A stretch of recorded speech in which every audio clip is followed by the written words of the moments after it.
পরশুদিন দিয়ে সার্জি থালম বলতেছে না আমরা রাজনৈতিক দল করব না, আমরা রাজনৈতিক শক্তি হব, কারণ ওরা বুঝে গেছে রাজনৈতিক দল করার ক্ষমতা ওনাদের নাই। আপনি দেখাইতে পারবেন, শুনেন, জাসদ যখন হয় বাংলাদেশে, তুষার ভাই নিশ্চয়ই আপনি এটা পড়াশোনা করছেন, জানেন, জাসদ যখন হয়, জাসদ কিন্তু ছাত্রদের দ্বারা হয়েছিল, কিন্তু সেখানে কিন্তু বিভিন্ন বয়সী লোকের সমাহার ছিল। মেজর জলিল কিন্তু বয়স্ক লোক ছিলেন বিভিন্ন।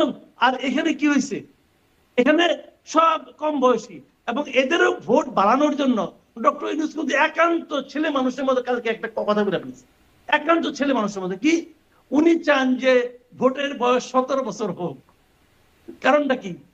কারণটা হলো যাতে নাকি ছাত্ররা দল করলে যাতে কিছু ভোট পায়। এটার মনে কে বুঝাইছে আল্লাহ জানে। 17 কিলো 16 করতে পারতো, অসুবিধা নাই কেন, কিন্তু এইটা ওনার মাথার মধ্যে নাই যে বাংলাদেশের আইন বলে 18 বছরের আগ পর্যন্ত সে শিশু। এটা বাংলাদেশের আইন, আপনি শিশু নিতে ভরতে হবেন। কি বলবেন রে ভাই, দিন দুনিয়ার কোনো খবর রাখে না, যখন যেটা পায় হ্যাঁ এটাই তো আসল। ওই যে একবার যোগ শুনছিলাম, যে সোভিয়েত ইউনিয়ন যখন ভেঙে গেল, তখন তারা নাকি প্রথম চুইংগাম দেখছে, চুইংগাম দেখে নাকি বিরাট খুশি, এইটা কি জিনিস, চাবাইলেও শেষ হয় না। এখন হঠাৎ দেখলে যেটা হয় আর কি, কে তারা বুঝাইছে স্টুডেন্টদের জন্য ভালো হবো, বলে দিল 17 বছর হইতে হবে। এইটা খেয়াল করে না যে 17 বছর হইলে পরে স্টুডেন্টদের ভোট বাড়লে পরে এই ভোট ওইখানে যাবে না রে ভাই, এই ভোট অন্য জায়গায় যাবে। কি বলবেন ভাই? আর আইনটা তো চেঞ্জ করতে হবে।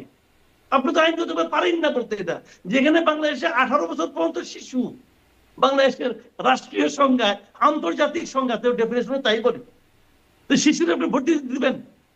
এটা হয়? মাসুদ কামাল বললেন যে মে মাসের মধ্যে, মানে তিনি একটা মোটামুটি অঙ্ক করলেন যে কোন সময়ের মধ্যে কি কি সম্ভব, মে মাসের মধ্যে আলোচনা শেষ করে ঐক্য করা ব্যাপারটা।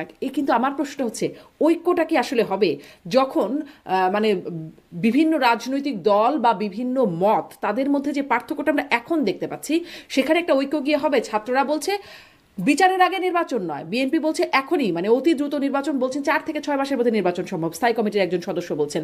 এখানে কি ঐক্যমত হওয়া আসলেই সম্ভব? আমরা শুনেছিলাম ডক্টর ইউনূস যখন কথা বলেছিলেন, ভাষণ দিয়েছিলেন, তখনও তিনি বলেছিলেন আমি বলছি যদি রাজনৈতিক দলগুলোর মধ্যে ঐক্য সম্ভব হয়, আবারও বলছি যদি সম্ভব হয়, মানে দুইবার জোর দিলেন যদির উপরে।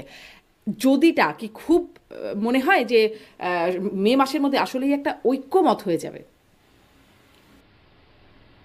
আমি তো অনেক বছর বিতর্ক করেছি, ইফস এন্ড বাটস আমি পছন্দ করি না। আমি বুঝি যে অ্যানালিসিস, বিশ্লেষণ, যদি কেউ বিশ্লেষণ করে, মাতামাতি করেছেন, সেটি হচ্ছে যে আমাদের রাজনৈতিক দলগুলির যে ঐক্য, সেই ঐক্য হওয়া সম্ভব না, কারণ রাষ্ট্র পরিচালনার পদ্ধতি নিয়ে তাদের রাজনৈতিক দলগুলির মধ্যে বিভেদ আছে।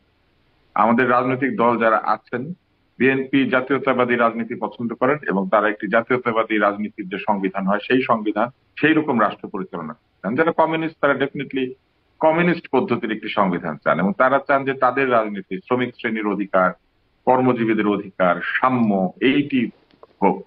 আর জামাতে ইসলাম চান কি, তারা স্বীকার করুন আর নাই করুন, তারা চান ধর্মগ্রন্থ ভিত্তিক, শরিয়া আইন ভিত্তিক এই ধরনের একটি রাষ্ট্র পরিচালনা হোক। ফলে এদের যে মূল আদর্শ, সেই মূল আদর্শের মধ্যে তো বিশাল পার্থক্য। আপনি যদি পশ্চিমা দেশগুলিতে যান, তাহলে দেখবেন যে তাদের ওইখানে গণতন্ত্রের সঙ্গে দ্বিমত করেন এমন শক্তি নাই, এবং যদি থাকেও তাদের কোনো জনগণের কাছে কোনো বেল নাই। পৃথিবীর বিভিন্ন দেশে কমিউনিস্ট পার্টি ছিল, তারা নিজেদেরকে লিবারেল ডেমোক্র্যাট বলতে বাধ্য হয়েছেন, ক্রিশ্চিয়ান ডেমোক্র্যাট বলতে বাধ্য হয়েছেন। ক্রিশ্চিয়ান কিন্তু ডেমোক্র্যাট, লিবারেল কিন্তু ডেমোক্র্যাট। ডেমোক্র্যাট না হলে পরে আপনি নির্বাচন, আপনি পলিটিক্স করতে পারবেন। কিন্তু আমাদের রাজনীতিবিদদের মধ্যে তো ডেমোক্রেসির সংজ্ঞা নিয়েই বিভেদ আছে। ফলে তাদের মধ্যে রাজনৈতিক ঐক্য স্বার্থ ভিত্তিক হতে পারে, নীতি ভিত্তিক বা আদর্শ ভিত্তিক কোন ঐক্য হতে পারে না, এটা সম্ভব না, আমাদের এখানে সেরকম না। দ্বিতীয় হচ্ছে, যেটি মাসুদ কামাল ভাই বলেছেন, আমরা যখন রাজপথে স্লোগান হতে দেখেছি, এবং এখন আমি দেখছি যে সমন্বয়কের অনেকেই স্লোগান দেন, তারা বলেন কোটা না মেধা, মেধা না মেধা, মানে এরকম বলেন না, কোটা না মেধা, মেধা মেধা। কিন্তু তারা যখন সরকারে গিয়েছেন, তাদের মধ্যে সেরা মেধাবীদেরকে সরকারে পাঠিয়েছেন, নাকি হারুনের ভাতের হোটেলে যারা কোটা পেয়েছিলেন, হারুন যাদেরকে ধরে নিয়ে গেছিল, তারাই সমন্বয় করেছেন, এবং সেইখানে যে দুই একজন হন নাই, তারা বাইরে থেকে তারা শক্তি হয়েছেন, তারা সব জায়গাতে গিয়ে পরামর্শ দিচ্ছেন। প্রথম হচ্ছে আমরা কিন্তু দেখেছি যে আন্দোলনে যারা অংশ নিয়েছেন তারাও কোটার মধ্যে নাই। হারুনের ভাতের হোটেলটাই আসলে মূলত কোটা, এবং হারুনের ভাতের হোটেল থেকে আমরা উপদেশটা পেয়েছি তরুণ। তারপরে আমরা কি দেখেছি, তারা বলেন কি, তারা বলেন দালালি না রাজপথ, রাজপথ রাজপথ। দালালিটা কি জিনিস? ক্ষমতার সঙ্গে থাকা। আমরা সেটাই কিন্তু বুঝেছি যখন আন্দোলন হয়েছে, যখন রাজপথে আন্দোলন হচ্ছে। দালালি মানে কি? যে ক্ষমতায় যারা থাকে, গদির মধ্যে যারা বসে থাকে তারা ঠিক না। রাজপথ রাজপথ, একই সাথে তো কেউ রাজপথ আর সচিবালয়ে থাকতে পারে না, একই সাথে কেউ রিক্সা আর হেলিকপ্টারে চড়তে পারে না। ফলে দালালি না রাজপথ, রাজপথ আমি দেখলাম যে রাজপথ ছেড়ে বরং সকলেই ক্ষমতার অংশ, কমিটির অংশ, সংবিধান সংস্কার, স্বাস্থ্য সংস্কার, এই কমিটি সেই কমিটি। এরই মধ্যে কিছু লোক দাবি করেছেন বাংলাদেশের সকল জায়গাতে তরুণ সদস্য থাকে। তৃতীয় যেটি, সেটি সবচেয়ে হাস্যকর, বাংলাদেশ সহ আরো অনেকগুলি রাষ্ট্র জাতিসংঘ শিশু অধিকার সনদে স্বাক্ষর, এবং জাতিসংঘ শিশু অধিকার সনদে পরিষ্কার বলা আছে 18 বছরের নিচে সকলেই শিশু। এখন বাংলাদেশ যদি সংবিধান সংস্কার কিংবা নির্বাচনী সংস্কারের নামে শিশু ভোট চালু করতে চায়, আমার প্রশ্ন 17 কেন, 16 না কেন, 16 কেন, 15 না কেন, 15 কেন, 14 না কেন? শিশু তো সবাই। আপনি কেন শুধু 17 পর্যন্ত? 17 কোটা কেন? 16 কোটা নাই কেন? 15 কোটা নাই কেন? 12 কোটা নাই কেন? জন্মমাত্র ব্যক্ত করে অধিকার সুতীব্র চিৎকারে, ওই চিৎকারকে ভোট হিসেবে কেন গণ্য করা হবে না? সুকান্ত বলে গেছেন যে এই পৃথিবীতে এই শিশুকে বাসযোগ্য, এটাই নাকি শিশুর চিৎকারই নাকি তার অধিকারের দাবি।